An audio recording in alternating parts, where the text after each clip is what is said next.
Men 23-iyun kuni saylangan bo'lsam Toshkentda. 25-iyun kuni shu yoqqa keldim. Binoga kirdim. O'rtasida desantchilar o'tiribdi. U yerdan kelgan. Qarasam bular u yoq bu yoqni umuman pisand qilmaydigan va avtomatlarni ko'tarib o'tirgan. Xuddiki bu binoga kimdir hujum qilayotgandek. Shu kunning o'zida, shu soatning o'zida ularni joy-joyga jo'natish, o'z kazarmasiga borib o'tirishni aytaylik men buyruq berdim. Assalomu alaykum, kanalimizga xush kelibsiz. Bugungi videoda 1989-yilda Farg'onada bo'lib o'tgan qonli mojarolar haqida so'z yuritamiz. Bundan 30 yil avval iyun oyining 3-sanasida O'zbekiston tarixida bir necha kun davom etgan qora kunlar boshlangan edi. O'shanda Farg'ona viloyatida mahalliy xalq bilan biz Mesxeti turklar deydigan, o'zlarini Axinska turklari deb ataydigan tarixiy ildizi va e'tiqodi o'zbeklarga ham qardosh, ham dindosh bo'lgan xalqlar o'rtasida qonli mojaro bo'lib o'tgan edi. Tan olish kerak, o'sha mojarolarda jabr chekkanlar asosan Mesxeti turklar bo'ldi. Chunki son jihatdan oz bo'lgan turklar hech qachon mahalliy xalqqa bas kela olmasdi. Voqealar qanday kechganini yoritishdan avval Mesxeti turklar yurtimizga qanday kelib qolgani haqida ma'lumot bersak. Stalin 1944-yilda urush SSR chegarasidan chiqib, Sharqiy Yevropa mamlakatlari hududiga ko'chib o'tib, mamlakat biroz tinchiganidan keyin bir qancha kichik xalqlarni go'yoki vatanga xiyonatda ayblab, ularni o'z yurtlaridan o'zga yerlarga badarg'a qilish haqida qarorlar e'lon qildi. O'sha qarorlarga ko'ra, Gruziyadagi Turkiya bilan chegaradosh bo'lgan Mesxetiya o'lkasida yashaydigan Mesxeti turklar o'zlarining vatanlaridan majburan chiqarilib, boshqa o'lkalarga, asosan Markaziy Osiyo respublikalariga, jumladan O'zbekistonga surgun qilindi. O'shanda Mesxeti turklarni Turkiyaga sotilganlikda ayblashdi. Shundan so'ng Mesxeti turklarning aksariyat qismi O'zbekistonga, Farg'ona viloyatiga olib kelib joylashtirildi. Oradan yillar o'tib, Stalin vafotidan so'ng 1956-yilda bu xalqga o'z vataniga qaytishga ruxsat berildi. Kimlardir ortga qaytdi, ammo turklarning Mesxetiyasi boshqalar tomonidan egallab bo'lingan edi. Turklarning asosiy qismi O'zbekistonda yashab qoldi. Endi 1989-yilgi fojiaga kelsak, o'shanda rasmiy Moskva bu mojaroga turli sabablarni ro'kach qildi. O'zbek qizini Mesxeti turklar zo'rlab qo'ygan, pivoxonada chiqqan janjaldan boshlangan, bozorda Mesxeti turk o'zbek ayolini haqorat qilgan va boshqa ko'plab sabablar keltirildi. Ammo keyinchalik ma'lum bo'ldiki, tobora parchalanib, tarqab ketishi aniq bo'lib borayotgan SSRning o'sha davrdagi rahbarlari o'sha paytda turli respublikalarda mojarolar chiqarib, shu yo'l bilan ittifoqni saqlab qolish payida bo'lgan. O'zbekistonda Mesxeti turklar va mahalliy xalq o'rtasida, Qirg'izistonda o'zbeklar va qirg'izlar o'rtasida, Ozarbayjonda, Tog'li Qorabog'da ozarbayjonlar va armaniylar o'rtasida, Gruziyada gruzinlar va abxazlar, gruzinlar va osetinlar o'rtasida, Moldovada, Dnestr bo'yida ruslar va moldovanlar, gagauzlar va moldovanlar o'rtasida. Bu mojarolarning hammasida Kremlning hissasi bor edi va ularning rejalari Moskvada tuzilgan. Shuningdek, keyinchalik SSR tarqab ketishi ortidan nafaqat Farg'onadagi, balki yuqorida keltirilgan sobiq ittifoqning turli hududlaridagi ko'plab mojarolarni rasmiy Moskva uyushtirganini isbotlovchi ko'plab dalillar yuzaga chiqdi. O'shanda Moskvaning bunday o'yinlarida ishtirokchi bo'lganlar rejalar Moskvada ishlab chiqilganini oshkor etdi. Ammo o'shanda Farg'ona viloyatida Mesxeti turk o'zbek qizini zo'rlabdi yoki shunga o'xshash yolg'on gaplarni eshitgan, Moskvadan kelib 1-2 o'zbekni o'ldirib, turklarga yopishtirilganini anglab yetmagan mahalliy aholini to'xtatish qiyin edi. Ko'zi qonga to'lgan o'zbek yigitlari qayerda Mesxeti turklar yashaydigan xonadon bo'lsa, bostirib kirib, ularga nisbatan nima zo'ravonliklar bo'lsa qildi. Oxiri Farg'onaga harbiy bo'linmalar tashlandi. mana biz odil davlatmiz deganday. Ular o'zlaricha Mesxeti turklarni uylarini qo'riqladi.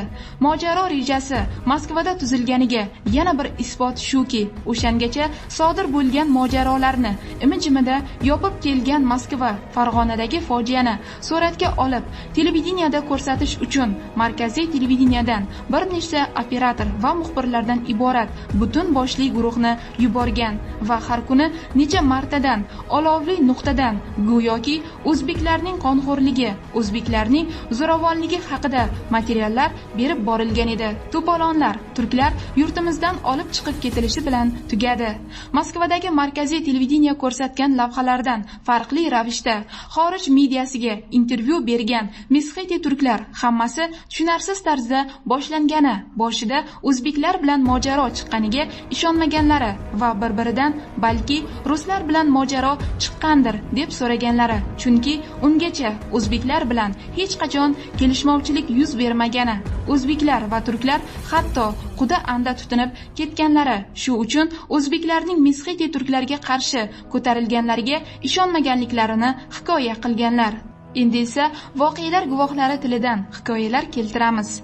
To'qnashuvlar kutilmaganda boshlandi.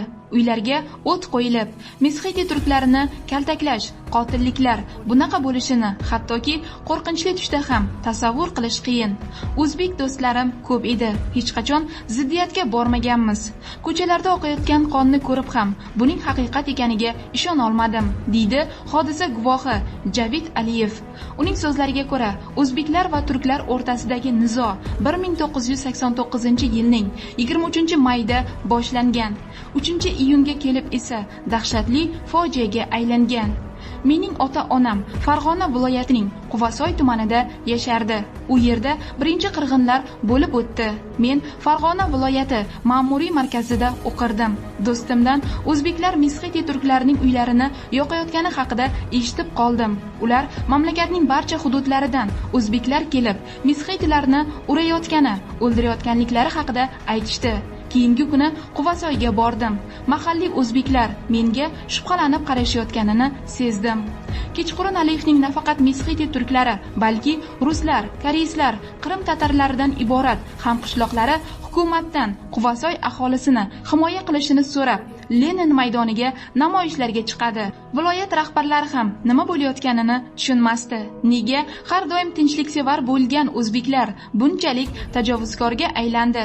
1989-yilning bahorida o'z kompartiya birinchi kotibi lavozimini egallagan Rafiq Nishonov ziddiyatning kelib chiqishiga bozordagi voqea sabab bo'lganini ma'lum qiladi. Xaridor Mesxeti turklaridan biri o'zbek sotuvchidan qulupnayni juda qimmatga olganini aytadi. O'zbeklar unga qarshi chiqadi va o'rtada janjal kelib chiqadi. Guvohlarning so'zlaridan kelib chiqib, xulosa qilish mumkinki, qirg'in uyushtirganlarning katta qismi mahalliy aholi vakillari bo'lmagan. Mesxeti turklarining uylariga o't qo'yganlar faqat mahalliy aholi vakillari emasdi, deydi o'zbek tomoni guvohlaridan biri Ulug'bek Marubayev. Biz oilamiz bilan Qo'qonga qaytayotgandik. Marg'ilonda qurollanganlar hamma mashinalarni to'xtatayotgandi. Faqat Mesxeti turklarini tekshirishayotganini aytishdi. Otam qo'rqib, avtomobilni burib oldi va boshqa yo'l bilan uyga yetib oldik. Esimda, o'shanda ota-onam bu kimsalar notanish deya ko'p takrorlashgandi.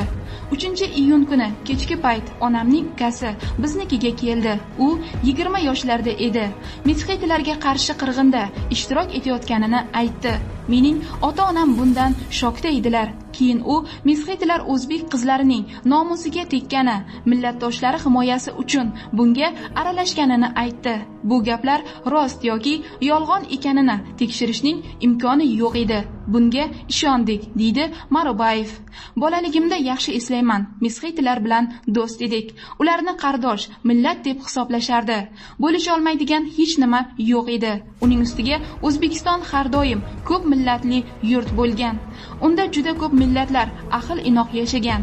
Uning eslashicha, eng dahshatli to'qnashuvlar yuz bergan kuni o'zbeklar Mesxetilarni qutqarishgan ham. Mesxetiya turklari ketgach, ruslar, Qrim tatarlar, koreyslar ham Farg'ona vodiysini tark etishgan. Ular yana shunday qirg'in yuz berishidan qo'rqqan. Biroq qaytib unday bo'lmadi. Ba'zi Mesxetiya turklar oilalari bir necha yillardan so'ng O'zbekistonga qaytib kelishgan, qo'shimcha qiladi Marubayev. Voqea guvohlaridan yana biri quyidagi ma'lumotlarni aytib o'tgan. 1989-yil 7-iyun kuni shahar ustida harbiy vertolyotlar tez-tez aylana boshladi. Ular juda past uchayotgan edi. Hatto vertolyot uchuvchilari, uning pulemyotlari ham yaqqol ko'rinib turardi. Ular tez-tez o'zidan tutun burqsitib turgan sharlarni pastga tashlardi. O'zbekiston Kompartiyasi Markaziy qo'mitasi komissiyasi e'lon qilgan ma'lumotlarga qaraganda, may-iyun oylarida yuz bergan to'qnashuvlarda 103 kishi nobud bo'lgan. Ularning 52 nafari Mesxetiya turk, 36 nafari o'zbek, qolganlari boshqa millatlarga mansub kishilar. 1011 kishi tan jarohati olgan. Ichki qo'shinlarning 137 harbiy xizmatchisi, militsiyaning 110 xodimi yaralangan. Aholining 757 uyi, davlatning 27 ta obyektiga o't qo'yilgan va talon-taroj qilingan. 275 ta transport vositasiga o't qo'yilgan. Fojiadan so'ng Mesxetiya turklari Rossiyaga ko'chirilgan. Hozirda ular Rossiya, Ozarbayjon, AQSh va Turkiyada yashaydi. Endi esa yozuvchi Abdulla Jalilning 26 yil davomida yozgan Qo'qon fojiasi nomli maqolasidagi faktlar bilan tanishtiramiz. Farg'ona viloyatidagi Mesxetiya turklari bilan o'zbeklar o'rtasidagi ziddiyat malakali mutaxassislar tomonidan oldindan juda puxta rejalashtirilgan va amalga oshirilgan. Bu juda katta siyosiy ig'vogarlik va siyosiy nayrangbozlikdir. Uni bir guruh yuqori martabali sovet harbiylari va maxsus xizmat mahkamalarining xodimlari aniq maqsadlar asosida ishlab chiqishgan. Ig'vogarlikni amalga oshiruvchi kishilar zarur mablag'lar, transport va texnika vositalari, o'zbek milliy kiyimlari bilan ta'minlangan. Milliy nizoni keltirib chiqarishda, ayniqsa montaj qilingan fotosuratlar, video kassetalar keng qo'llanilgan. 1989-yil 7-iyun kuni ertalab Rishton tumani radiosi orqali xabar berildi. Unda aholi Qo'qonda bo'ladigan mitingga da'vat etilgan edi. Bundan ko'rinadiki, Farg'ona viloyatining boshqa tumanlaridan odamlar Qo'qonga o'z-o'zidan kelishmagan. Ular Qo'qonga qasddan atayin da'vat etilgan. Bundan ikki maqsad ko'zlangan. Birinchidan, turli ijtimoiy-siyosiy talablar bilan chiqayotgan begunoh odamlarni aybdor qilib, qamoqqa olish va ovozini bo'g'ish. Ikkinchidan, ulardan foydalanib, Qo'qonda ish olib borgan turk vatanga qaytish harakati markazini qo'rqitib, tarqatib yuborish. O'zbek xalqiga nisbatan tuhmat va yolg'on ma'lumotlarga to'la materiallar respublika va markaziy nashrlarda to'lib ketgan edi. Masalan, Trud gazetasida bosilgan Farg'ona kecha va ertaga maqolasini olaylik. Unda Qo'qon shahrida qurollangan ekstremistlar to'dasi turklarni bo'g'ib o'ldiramiz. Leninning avlodlari ruslarni bo'g'ib o'ldiramiz. Yashasin Islom Respublikasi bo'lgan O'zbekiston va Oyatullo Xumayniy degan jumlalar bor edi. 1989-yil 17-iyul kuni bir guruh faollar, matbuot xodimlari Namangan viloyatidan Farg'onaga borgan edik. Bizni bo'lgan voqeani o'z ko'zimiz bilan ko'rish uchun yuborishgan edi. Komsomol posyolkasida shunday manzarani ko'rdik. Yuzlab odamlar bunga guvoh bo'ldi. Yondirilgan turklarning hovlilari o'rtasida, u yer bu yerda bus-butun hovlilar turardi. Ularning darvozasiga bo'r bilan bu yerda ruslar yashaydi, bu yerda tatarlar yashaydi deb yozib qo'yilgan bo'lib, ularga hech kim zarar yetkazmagan edi. Borgan kunimiz ana shu hovlilardan rus tatar ayollari chiqib, bizga nima bo'lganini gapirib berishdi. Hatto turklarning ruslarga tutash uylari ham yongan edi. Farg'ona viloyatiga milliy asosdagi nizo bahonasi bilan sobiq sho'ro davlatining 20 mingga yaqin ichki qo'shin askarlari kiritildi. Ularning bidotliklari oqibatida yuzlab begunoh odamlar o'ldirildi, yarador qilindi. Matbuot xabarlaridan ma'lumki, Farg'ona Mesxetiya turklari bilan nizo chiqqan paytda ko'p odam halok bo'lgan edi. Ichki qo'shinlar esa undan ko'proq odamni otib o'ldirdilar va yarador qildilar. Bundan tashqari yana 300 dan ortiq begunoh inson jinoiy javobgarlikka tortildi. Ichki qo'shinlar Qo'qonda osoyishtalikni ta'minlamadi, balki ular vaziyatni sun'iy ravishda keskinlashtirdi. 7-8 iyun kunlari Qo'qondagi sobiq Lenin nomli maydonda tinch o'tirgan odamlar, tinch aholining vertolyot hamda yerdan turib tikka otilishi mislsiz jinoyatdir. Bu Shuro davlatining davlat terrorizmi bo'lib, ichki qo'shinlarning aholini tinchitish emas, jazo guruhlari sifatida ularni bostirish uchun kelganini yaqqol ko'rsatdi. Qo'qonda aholi butkul himoyasiz qoldi. Maydonda sarosimaga tushib qochgan kishilarning ko'pchiligi orqasidan otib o'ldirildi va yarador qilindi. Eng yomoni shundaki, ana shu joyda mahalliy firqa va shuro tashkilotlarining rahbarlari ham bor edi. Ular otilayotgan odamlarni emas, ko'proq amalni o'ylashdi. Qonli voqeaning ustida bo'la turib, lom-mim deya olishmadi. Otilayotgan odamlarni qonga belangan shifokorlardan boshqa hech kim pana qilmadi. Shu voqeadan keyin Qo'qonda dunyoning hali biror joyida bo'lmagan pastkashlik ro'y berdi. Bir guruh shahar rahbari hamda haqiqatni bo'yab yozgan muxbirlar jasorati uchun medaliga tavsiya qilindi va ularga medal topshirildi.